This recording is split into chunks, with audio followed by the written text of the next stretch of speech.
Well, if you fail a breath test, you're brought to the local station, and then you're asked to either give us.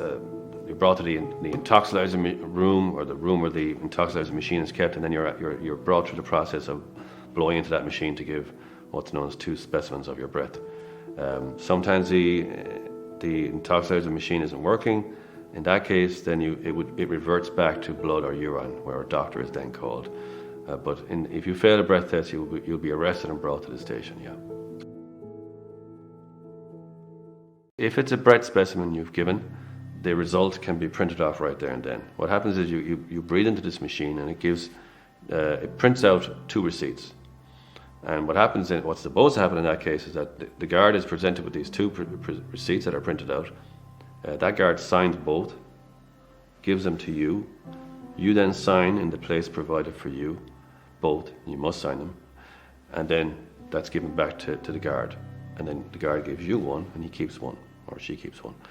That's what happens then. In that case, then you'll be probably charged and brought to court within 2 weeks, or maybe the next day.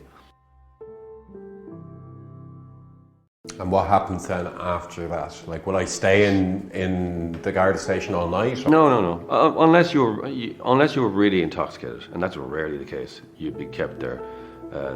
They can't release you if you're a danger to yourself or to the public. So you could be very, very badly drunk, and you could go through the process of giving a blood or urine or breath specimen. But if the member in charge in the station has a legitimate fear that you might be a danger to yourself or other people if you were let out, they have to keep you there until you sober up. That doesn't often happen. In most cases, people are released straight away after they've given the specimen. For the guards to pull you over and get you to give a sample of saliva, you just had to be breaking the law. Now that's a very wide ambit. The 2010 Act allows them to demand a saliva sample from anyone who's breaking the law.